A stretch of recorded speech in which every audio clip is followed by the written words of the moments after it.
free sound and script used in this video in a link in the description down below. Let me show you what we're going to be creating today, and then we're going to create it ourselves. Here we are in our Unity project in our demo scene that we've been creating, and you might notice that I've created this new game object over here that I'll be going over in a second.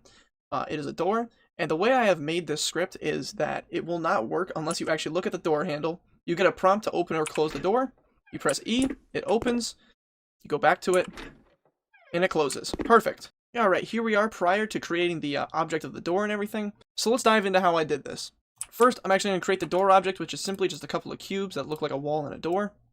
I'm going to pull this over here for the wall, just like so. We will Control D to duplicate, and I'm going to rename these walls. I'm going to assign some colors to them, and then I'll Control D one more time, and then I'll fit it right in the center here for a door. Give it a color, and rename it door.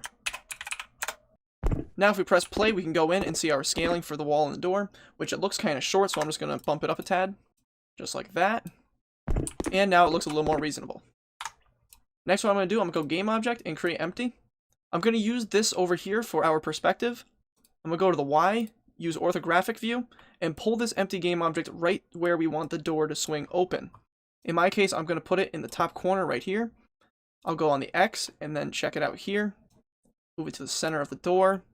So now that object is right there in its corner. If we bring the door object and make it a child of this game object, the empty game object, it will now rotate where that empty game object is, sort of like a door.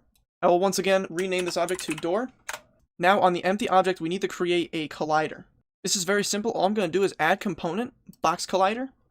And now this box collider is what we're going to have to look at when we get prompted to open the door. In my demo, it was the door handle. You can create it so it's the size of the door, so wherever you look on our door object, you can open it.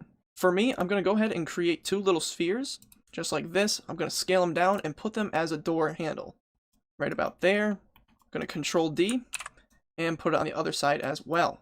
I'll also make those a child of our door object. I will resize this box collider to X, Y, and Z 0.25. And now I'm going to move the center right over those little spheres we just created. I'm also going to change the size up a little bit. I'm going to make them 0.4 instead. So that way we have a little more of an object to look at instead of being too precise with the handle itself. Now if we press play, when we go into the game, our character won't be able to open the door from here, won't be able to open the door there. He'll have to look at the handle in order to open it. Like I said, your cases might be different or similar. All you gotta do is adjust this box collider to however you want. If you wanted it the size of the door, you can do that. Like so. And then anywhere you look on this door, it will be able to be opened and closed. For this tutorial, I'm just going to make it right here on the door handle. Next, we're going to create what I like to call the reach tool. The reach tool is what we're going to be using to open doors, open hatches, pick up objects, and other things like that. You can do this through raycasting, but I found it very simple just to have a cube in front of our character's camera. So the way I do that is I go into the camera, I right click, and I add a cube. I scale it far down, and I pull it right in front of the camera like that. Now if we pull up this, you can actually see how big it is here. That's a little too big for what I'm wanting, so I'm just going to make it a tad bit smaller. And now I'm going to extrude it a little bit like this. You can have this as long as you want. If you have it too long or too short, it won't feel natural. It's all going to be with playing around with it, find out exactly where you want it. What also I like to do is just get rid of the mesh collider, but for right now, if I unclick max on play, I play the game, and now if I look with my character, you can see that little cube follows us around. If I look at the ground, I'll be able to pick up object if I'm looking this close to it. Now, if that's what you want, that's what you want. For me, I want my reach to be a little bit longer. Once you found how big you want the reach to be, just unclick Mesh Renderer, so that way you don't have to see it in the game at all. I'm also going to rename it to Reach. And now we need to create a tag for it. We went over tags with the ladder in the last video, so you're going to go in here, add tag, add, and we're going to do Reach. Save, and then we're going to click our object and make sure it gets tagged as the Reach tool. Okay? Now, if you are to play the game, let me max on play, go in here. The reach is right in front of us. You can see the door's not working because we haven't added any code for it. But if we actually walk over here to where the ladder is, you'll notice our reach tool is also part of our character now. Now this makes no sense because we're too far away from that ladder for it to work like that. So what we need to do is we go into the reach tool and we add component rigid body. I'm going to check all of its constraints just in case something happens. This could be changed through numerous different ways, like an animation error or something like that. So by freezing its position, it'll always be in front of the camera. If we press play now, we will notice that it won't collide with that ladder anymore. And now the ladder is working just like we had it before. Now, if you guys go into the description down below, you'll notice I have left links to download the scripts, sounds, models, whatever I provide in these series, I have a folder that you guys can download individual parts from. So if you guys click and drag the doors script into your project, we can go over it real quick. So we have a couple things that we can play around with up here. We have a public animator for the door, a public game object that's going to be our open and close text. We then have an audio source for when the door opens and closes. And then we have a public bool that is going to say whether we're in reach or not. You can go in and change this to private if you want. For testing reasons, I like to keep it as public. Continuing on, if we go to the start function, we want in reach to always be false when we first start. And now on this on trigger enter, if the reach tool comes in contact with our door, in reach becomes true, and then our open text is active. On the other hand, on trigger exit, if our reach tool exits the collider, in reach is now false, and the open/close text gets set to false. Let's go down to our update function right here. If we are in reach and we press down interact, door opens, else door closes. Now that we have made these two things right here, we have to recall them down here in another void. I do have these debug.logs here for it closes and it opens. You can either delete those or keep them slashed out like this. That makes them a comment and the code will not read it to play. For testing purposes, I'm just going to keep it as it is. So pretty much if we are in reach and we press down interact, the animation bool called open is true and closed is false, and it plays the door sound. And when the door is open and we press the interact button, open gets set to false, closed gets set to true. It's a very simple script, but it works. Let's put this into a little bit of action. Back in Unity, I'm actually going to put the doors code right onto the door itself. Inside of the door object, I'm going to add a component for an animator. And now we should be able to click and drag door right into the door animator right here. Next, we need to make the text. So I'm going to go into our FPS controller up here, right click, UI, text. You'll notice some text pops up right here in our camera view. Scroll down a little bit. I'm going to make it centered right here and here. So now it's centered with our view itself. In the text, I'm going to write open/closed. And I'll change the font size up a little bit. Also on its height, I'm going to make it 65. Also on its position Y, I'm just going to go -25. So that way it puts it right below where our crosshair is going to be. I might even go a little bit lower, more like -50. So that way when our crosshair is right here, that will pop up underneath. And then I'm just going to change the color from this gray to a white. I'm going to rename this text right here to open and close. And then I'm going to go up here and unpress it so it becomes unactive. Now, in our door script, right where the open text is, we can click and drag that right in. From the link in the description, I'm going to click and drag our door open sound.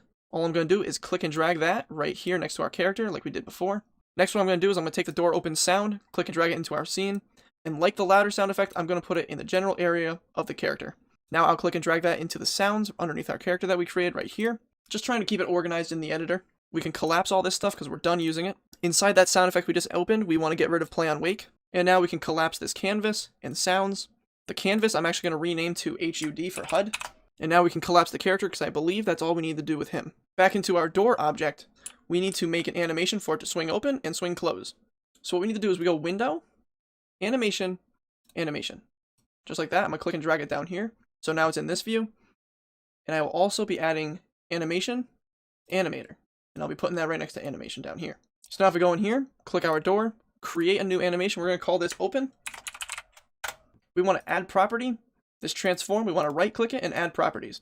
That's going to add our current values to the animation. So now we have to think when it opens, it's already closed. So at the end of the animation, the door needs to be open. What we need to do is press this red button here to start recording our animation. Click our rotation tool up here. I'll be holding control. Control, instead of going like this and trying to freehand it, control actually snaps to different parts of the, well, you can see this object right here that comes up, this little circle here. So what I'm going to do is I'm just going to swing it open, holding control like this. I'm going to highlight what we just did here, control C to copy it, press this red button to end the animation, and now we're going to click here, new clip, and we're going to call it closed. We will control V right there, so that way on the closed animation, it starts closed. If we go back to open, we can highlight this part of the animation, control C, go back to our closed animation, scroll out a little bit to the 1 second mark, and then control V. And now we have a closed animation. Very simple. If we go to the Animator tab, you'll see now there's two animations inside here. One is orange and one's going to be blacked out. I'm going to right click on the closed animation and set as layer default. So that way when the game starts, the door is going to close. Let's click this parameters tab right here. We're going to add a bool that is called open and another one that says closed. These are the two bools that the script is calling to. So if we go over here to the closed tab right here, the closed animation, we want to right click, make transition, and put that to open. if we click our transition, we want to untick this, go into its settings, and untick fixed duration. Scroll down a little bit. We want to add, right there, the add button. Open true. So if this is ticked, the door plays the open animation. Vice versa, from the open, we need to make a transition. Same thing, untick these two, scroll down, add, and we want to do closed true. So that way, now it can play between these two animations here. What we also have to do is find our animations and make sure loop time is unchecked on both. Let's go back to our door real quick. We forgot to add the sound of the door opening. So from our character, sounds, door opens, right there. Perfect. We have everything set up for the door to open right now, except we have not made the interact button. If you remember in our script, we have this update function right here. It says if in reach, which we've already set up, and meaning there's two separate parts to this statement here. Input.get button down interact. Unity does not know what interact is, so we need to make it. We go over here to edit, project settings, input manager, open this up to access right here. You'll see that we only have these certain ones to play around with. If we just change this number to say 20, we have added 2 more. Let's go down to this cancel one right here and rename it to interact. Right here in positive button, we're going to go E, because that's the button I'm going to press to open doors and pick up different objects throughout the game. Now, if we press play, it should work perfectly. So you'll notice if we look at the door, nothing happens. And if we look at the handle, still nothing happens. Of course, what we forgot to do is in our first-person controller, that reach tool we created, we need the box collider to be is trigger. Now, if we press play, our door will open and will close. So as you can see, it opens and closes. We press E for it to open, and then it closes on its own. This is one way of making the door swing open and swing close very quickly, but this is not how I want it to work in my game. I want the door to be able to open, stay open, and if I tell it to go closed, it closes. So now let's go back to our animator, and we actually need one more animation right here for the door being idle. So if we press the door, very simply, highlight this, Control C, this is of it being closed, new clip, type in idle, Control V at the beginning, Control V at the 1 second mark, go back to the animator, and now we have another animation right here. Let's pull these to its side like this. We can leave these two with the current transitions we have, but we want this idle to be the default state. From the default state, we want it to make transition to open, and that's if open is true. Just like that, has no exit time, no fixed duration. Now that we have this all set up, if we press play, we walk over to the door, we notice it starts in the closed state like how we want it to. Look at the handle, press E, it opens, stays open, and then we walk over to it, press E again, it closes, and it stays closed. And now, we have a fully functional door in our video game.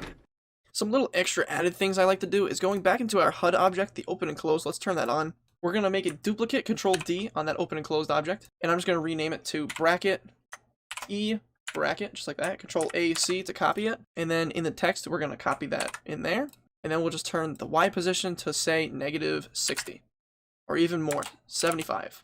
Now it'll tell us the button we press in order to open the door. We can make the E a child of the parented object, which is open and closed, uncheck it, press play. Now if we go over to the door, press E to open or close it, perfect, door opens, door closes, we have a little sound effect to go with it, and everything is working perfectly. You can play around with this as much as you want to get it exactly how you want it. You can change the text in it, change the colors, add a shadow to it, do whatever you want with it to make it custom to your game. For right now, I will keep it like this, and that's going to be the end of this tutorial, you guys. Like I have said numerous times through this video and the past couple videos, there is a download link to everything I do in these tutorial series in the description. I'm going to be providing everything, such as informational videos like this one, and all the assets you need to create a game. That's models, sound effects, scripts, literally everything we go over will be in the description for a download. I do it through Google Drive just because it's a very simple way to distribute enough information to you guys, and it's a trusted website that a lot of people won't be scared to go to. With all that said, guys, if you guys could drop me a like, subscribe, that would mean a lot to me and help out the channel a ton. Also, if you guys want to see something incorporated into your game that I haven't already covered, drop me a comment and maybe I can make a tutorial off of it in the future videos. Doing doors was not my initial idea for this video, but I got a comment on the first video asking if I can make doors, so here we are making doors. Once again, thank you guys for watching. This is User One Productions. My name is David, and I'll catch you all in the next one.